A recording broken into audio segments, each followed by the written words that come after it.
तो hello guys, आज का हमारा टॉपिक होने वाला है बैलेंस ऑफ पेमेंट के बारे में। ये एक ऐसा टॉपिक है जिसके लिए आपको वीडियो यूट्यूब में ढेर सारे मिल जाएंगे, but at the end of the video आपके अंदर में एक सवाल ये रहेगा, यार मैं कितना समझा। तो यार इसी चीज को दूर करने के लिए मैंने ये वीडियो बनाया है, जहां मैं आपको डिटेल में एक्सप्लेन करूंगा विद प्रैक्टिकल अप्रोच। उम्मीद करता हूँ कि आपको ऐसा समझ आएगा कि आप कभी भूले ही नहीं। तो चलिए करते वीडियो को स्टार्ट।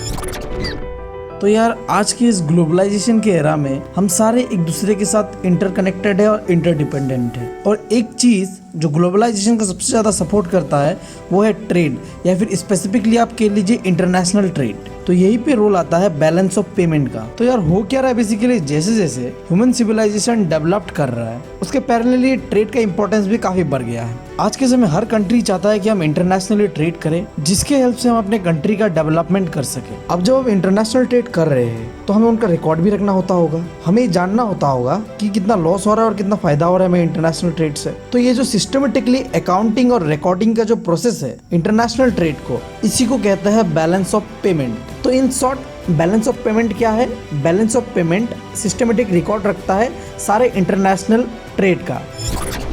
तो अब यार हमने जितना जाना बैलेंस ऑफ पेमेंट के बारे में वो एक जनरल अंडरस्टैंडिंग था, बट इन इकोनॉमिक्स हमें काफी स्पेसिफिक रहना पड़ता है अपने आंसर की तरफ। तो इसीलिए हमें जरूरत पड़ता है डेफिनेशंस का, और इसीलिए अब हम बढ़ते हैं डेफिनेशन की और बैलेंस ऑफ पेमेंट का। अब डेफिनेशन कहता यह है कि it is a systematic record of all economic transaction between resident and rest of the world during a financial year।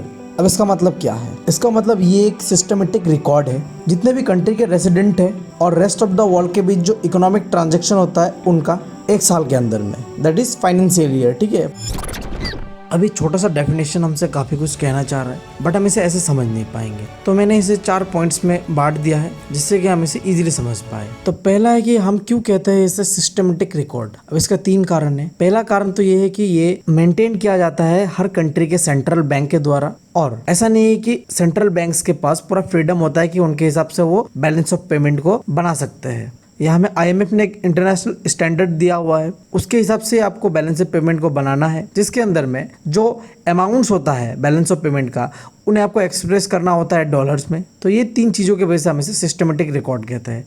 अब बात आता है कि इसे हम ऑल इकोनॉमिक ट्रांजेक्शन में क्या क्या आता है। अब देखिए, इकोनॉमिक ट्रांजेक्शन में आता है गुड्स, सर्विसेज एंड कैपिटल।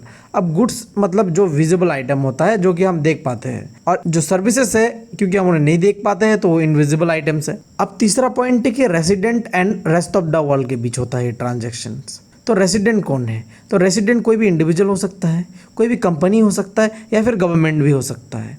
अब चौथा पॉइंट है कि ड्यूरिंग ए फाइनेंशियल ईयर, मतलब ये 1 अप्रैल से लेके 31 मई के बीच में जितना भी इंटरनेशनल ट्रेड होता है उनका ही रिकॉर्ड रखता है। ठीक है, तो ये था एक सिंपल सा क्लासिफिकेशन इस डेफिनेशन का।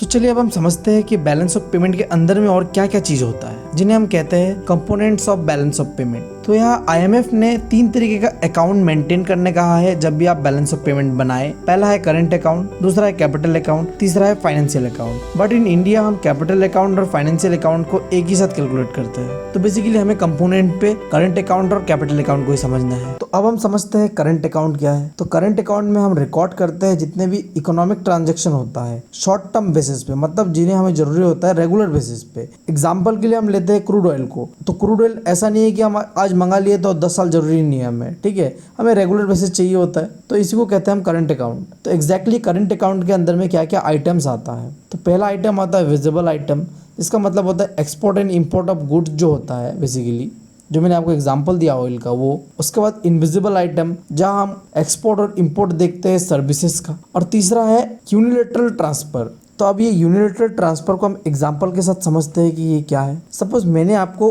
कुछ दिया फ्री में, ठीक है, उसके बदले में मुझे कुछ नहीं चाहिए, तो इसे कहेंगे हम यूनिलेटरल ट्रांसफर, क्योंकि ये 1 साइडेड पेमेंट है। मैंने आपको कुछ दिया, उसके बदले में मुझे आपको कुछ देने जरूरी नहीं है, जिसके अंदर में आता है रेमिटेंसेस, डोनेशन और गिफ्ट।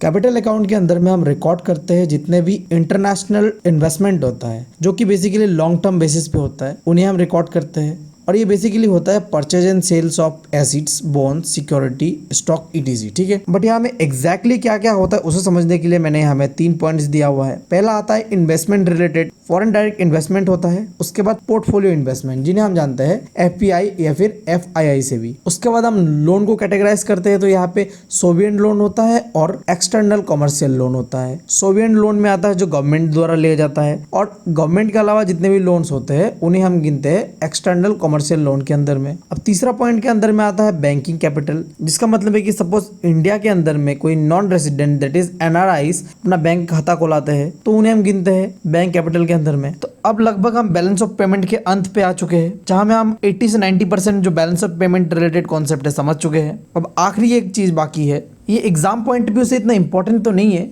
बट हम इन्हें इन प्रैक्टिकल अप्रोच के लिए हम देखेंगे कि हम बैलेंस ऑफ पेमेंट के बारे में समझे, पर बैलेंस ऑफ पेमेंट कैसा होता है वो देखा नहीं तो सही नहीं है ना। तो चलिए हम देख लेते हैं बैलेंस ऑफ पेमेंट एग्जैक्टली होता क्या है। तो मैंने बताया आपको कि ये आरबीआई द्वारा बनाया जाता है, तो मैंने आरबीआई के जो ऑफिशियल वेबसाइट है वहीं से जो बैलेंस ऑफ पेमेंट है 2018-19 का वो आपको दिखा रहा हूँ। इसे देखने से पहले आप 2 इंपॉर्टेंट टर्म्स को समझ लीजिए, एक होता है क्रेडिट साइड, एक होता है डेबिट साइड। अब क्रेडिट साइड क्या होता है, जितने भी इनकमिंग मनी है, मतलब जो विदेशों से जो हमारे कंट्री में जितने पैसा आता है वो हम क्रेडिट साइड में लिखते हैं, ठीक है। उसके बाद आता है डेबिट साइड। अब डेबिट साइड के अंदर में हम जितने भी हमारे कंट्री से बाहर जा रहे हैं मनी, मतलब आउट गोइंग मनी जो होता है उन्हें लिखते हैं, और क्रेडिट साइड के मनी को हम प्लस से डिनोट करते हैं और डेबिट साइड के मनी को हम माइनस से डिनोट करते हैं। तो यार ये है वो बैलेंस ऑफ पेमेंट का फॉर्मेट, जहां आपको 2 तरह का अकाउंट मिल जाएगा। पहला है करंट अकाउंट, दूसरा है कैपिटल अकाउंट। दोनों ही अलग अलग आइटम्स को वहां शो कर रहे हैं, और आप यहाँ पे देख सकते हैं ये डॉलर में शो कर रहे हैं। तो बस यही है। अगर आप चाहते हैं कि डिटेल में आप समझे तो आप आरबीआई के ऑफिशियल वेबसाइट में चले जाइए और वहां से डाउनलोड करके देखिएगा।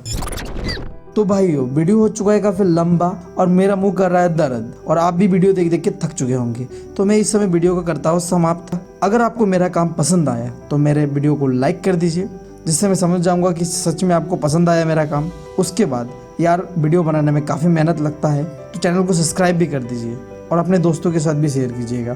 Thank you.